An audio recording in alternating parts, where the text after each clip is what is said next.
Una maingay sila, umaga pa lang, nagkakantahan hanggang umabot ng tumawid sa gabi, 9:30. Opo. Tapos ngayon, sabi niyo, boses niyo hinaan niyo. Sino nagsabi noon? Kayo? Ako po. Paano pagsabi niyo po sa kanya? Pwede pong pakinaan yung videoke. Okay. Apo. Ano pong sagot nila? Ngayon, wala po. Siguro po hindi nila narinig kasi malakas po talaga yung videoke. Okay.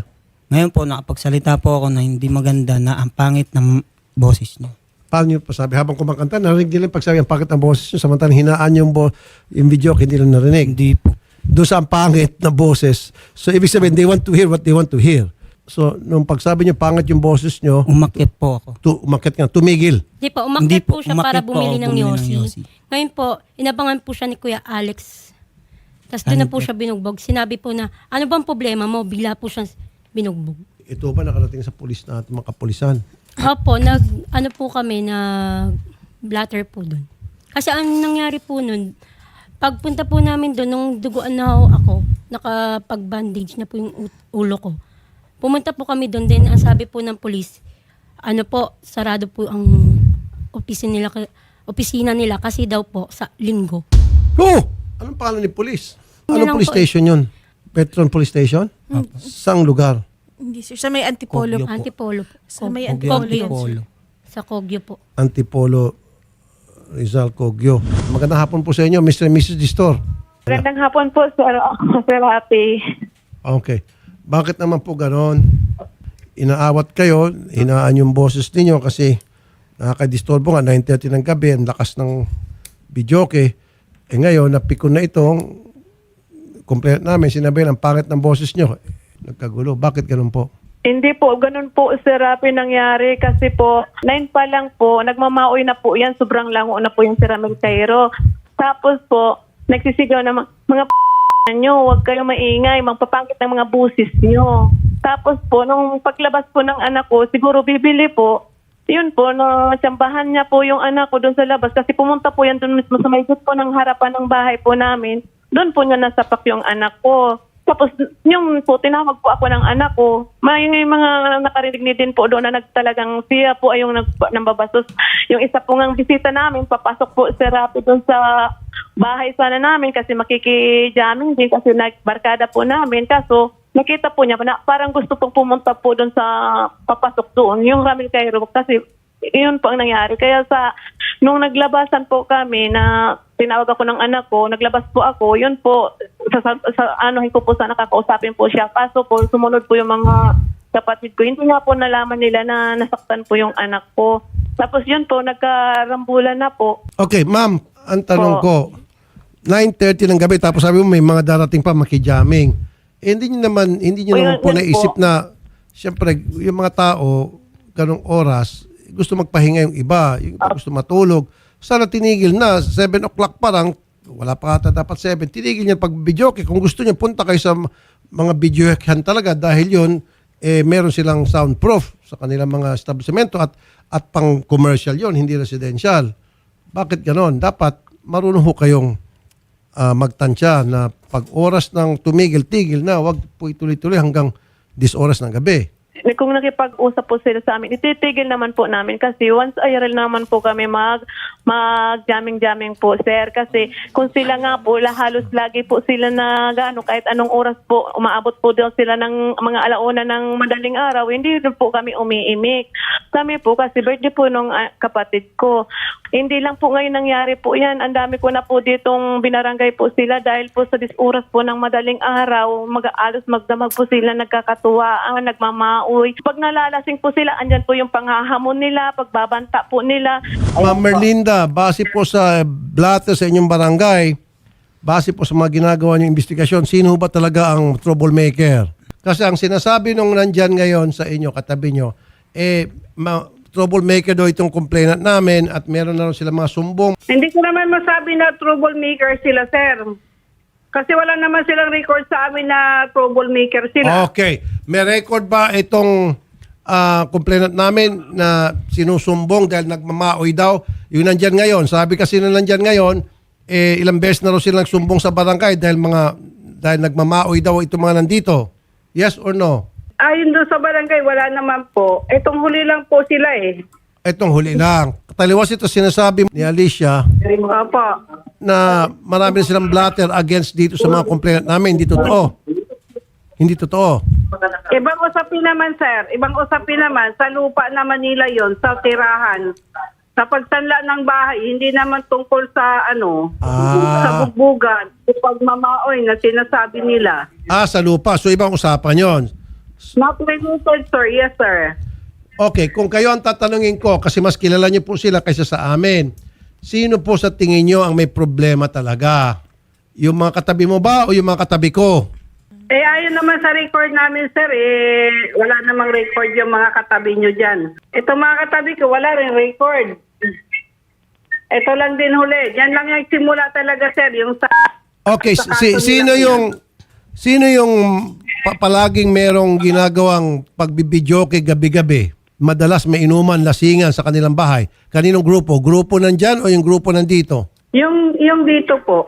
Oh. So, ibig sabihin, yung nandyan, yung mahilig mag-party-party. Yes, sir. Ito naman sila Kairo, nagpa-party din naman tuwing may okasyon.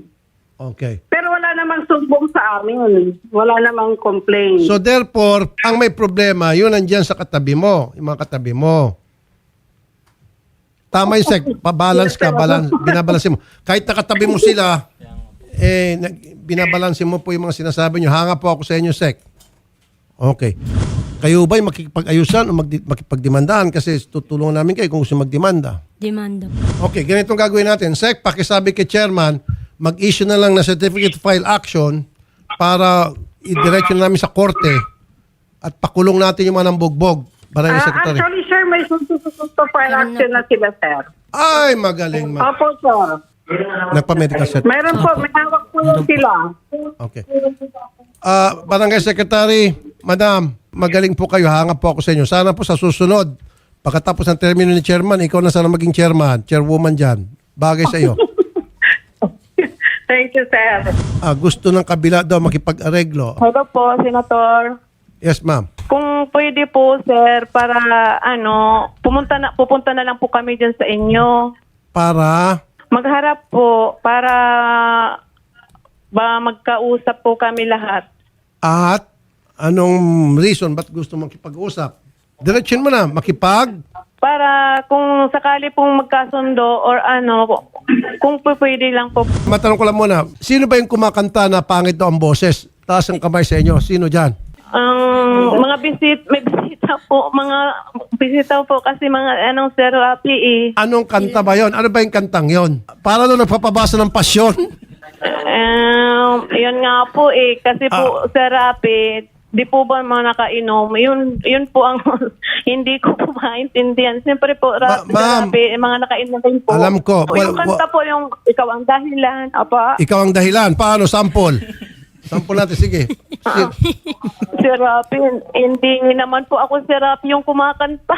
Kasi hindi naman po ako umiinom. Dito na lang. Tatanungin ko ngayon itong nandito kasi sila yung complainant. Sir Romel, Ma'am Andrea, Sir John Ray. Narinig mo naman, gusto nang pumunta rito. Kung pwede lang daw, makikipag-ayos. Meaning magsusorry sila, tapos makipag-ayos at kung ano mang gusto nyo. Siyempre, nasa inyo yan. Kung alam mo, sabihin nyo, sige, healing kayo. From now on, ito yung mga gagawin nyo. Ito yung gusto namin gawin para hindi na kayo magdemanda. Pag sinabi nila, sige, gagawin namin lahat ng gusto nyo, wag na ituloy, nasa inyo yan. Pero kung alam mo, marami silang pinangako at hindi sinunod, pwedeng tuloy demanda. Nasa inyo po yan. Didemanda po kasi bukod po doon, naglabas po sila ng itak. Tapos po, Itakin po ako. kinagat-kagat po nila Ay, ako. may mga kagat. Opo. Tapos ang ginawa po, Ikaw ba nagpa-anti-rabies na? Opo. Hindi, totoo yan. Awat po ako, si Alex, nitignan niya lang yung kapatid niya. Bigla pa ako inipit sa leeg ng gamit siko niya. Hindi pa ako pumalag, sir. Tapos, nung inawat na po ako sa hagdan, sinuntok ko dalawang beses na si Jo Marie, yung asawa ni Alicia. Okay. Hindi po ako nagreklamo, sir, sa barangay kasi po, nirespeto ko sila. Sa amin ho, dahil po sa anak niya na nasiko ko, inamin ko po kahit di po ako nakaano kasi gulo na po, sir Yes, sir. Ngayon, umakit anak niya kasi umawat po sa akin. Sabi ko, anong nangyari sa ilong mo? Kulot. Kasi kulot po kasi tawag sa anak niya, sir Ano po nangyari sa ilong mo, Vince? Nasiko niyo po yun, Ray. Pero nagpasensya po ako kahit di ko po alam na ako po nakasiko. Tapos Okay. ang pinapalabas po nila, bumugbog ito. Samantalang sa video, sir, ang lakas po manuntok niya. Nakikita sa video po Yung kapatid ko nga po, hinipuan pa po yung dede. Hinihimas Ay, po yun ni po. Alicia. Ayaw mo makipag Sir Rafi, Hindi yun po. Ma'am, kausapin niyo ba? Subukan niyo muna. Sige, magsalita kayo. Andrea Cairo, kung pwede, makikipag-usap kami sa iyo dyan si Sir Rafi. Alam mo naman kung anong nangyari nung gabi na yon at nung ano na yon, kung paano nagkaarabutan tayo lahat. Alam niyo po Kaya na, kung pwede, willing naman kami makipag-usap sa inyo. pero po yun nasa, ano po kayo barangay, tapos may mga chismosa pong Sige po. mga nakikinig sa inyo. Ang sabi nyo, asan na yung tulpo nila? Ang tagal naman. Gumanon po kayo, di ba? Ay, may demanda na. Demanda na. Wala na. Wala, demanda na. Ma'am Andrea, ma'am, ikaw po nung una na nagpapara barangay ako sa inyo, kayo po sa akin ang nagsabi na puro lang ikaw barangay, sawa na kami sa barangay, bakit anya di ka na lang magpatulpo? Wala Kayo akong nga sinabi ang nun. wala kaming sinasabi na gano'n kasi magmula nung nagkagulo tayo dito, kami ang laging nasa loob ng bahay, kayo ang nasa labas. Marami naman nakakakita. Ito na lang Alam mo para, yan. ma'am, ito na lang itong advice ko. Itutuloy po nila ang demanda, tapos ngayon, pwede naman po kapag alam mo tumagal-tagal at sinuyo sila, nagbagong isip nila, pwede pa naman i-atras. Pero for now, itutuloy po talaga. Dahil nakita ko nasaktan, may mga kagat-kagat pa, oh. Opo. Sa ulo Siya pa. nga po, Sir dinampot Rafi, po siya ng mga pulis eh. Colonel Ryan Manongdo, Chief of Police ng Antipolo Rizal, PNP. Magandang hapon po, Colonel Ryan, sir. Yes, sir. Magandang hapon po, sir. Unang-una, meron po kayong istasyon dyan sa Antipolo Rizal. Alas 9 ng umaga, linggo, sarado raw. Hindi nang pwede magtanggap ng reklamo. Wala ng po linggo. tayo. 24/7 po tayo, sir. Di ba Wala po tayong- dapat lang, sir? Yes, sir. Hindi po pwedeng mamili ng oras yung ating... So may problema po Station yung po. mga tao nyo dyan. Pakisita lang, sir. Dapat bantayan nyo. Yes, sir. We will validate, sir, no? Kasi ngayon ko lang... ako po, personally, so, ngayon ko lang po narinig na yung umausapan. So, I will start investigating also. At sa nakikita ko po, hindi po nagsisinungaling itong mga nagsusumbong dito. Lahat naman sinasabi nila, pinakonfirm ko sa barangay, swak na swak. Anyway, kaya na sasamahan Opo, po sir. namin sila dyan. Mag-file po, meron silang certificate to file action dala from the barangay. Mag-file sila ng reklamo, tutulungan po namin, itutuloy-tuloy po yung kaso. Depende na lang kung in the middle, o kung sa amang point, mag-withdraw sila sa kanila na yun. Sige, Colonel, sasamahan namin bukas na bukas din. Yes po, ako na lang po ang harap sa kanila. Maraming salamat po, Colonel. Colonel Ryan Happy po, sir. Manongdo, Chief of Police ng Antipolo Rizal, PNP. Sir, magandang hapon. Sir, thank you. Maraming salamat po. God bless po. Okay. Tuloy demanda. Opo. Pag dumating yung time, halimbawa, sinuyo kayo ng sinuyo, nagmakaawa, whatever, nagbagong isip niyo, pwede pa naman i-withdraw. Ngayon, kung gusto niyo all the way, tuloy-tuloy, sa inyo po yun. Kami nakasupport. Nandiyan din yung PNP ng Antipolo Rizal. From now on, pag kailan yung police assistance, hindi na pwede yung sarado kami. Kami bahala doon. Okay? Ma'am, pasensya na. Therapy. Ay, hindi na ma'am. Sorry. Ang sabi pa nga po nung Meron asawa pa. ni Alice po na isang bala ka lang sa kuya ko Sinabi po. pa. Opo. Naku, wala na talaga. Tuloy ng kaso. Ngayon na Isang mismo. bala ka lang. Ay, naku, lalo po Sabi talaga niya sa po. piskal. Anyway, sige. Pasensya na po dyan sa Distor family. Sige po, tuloy ang kaso.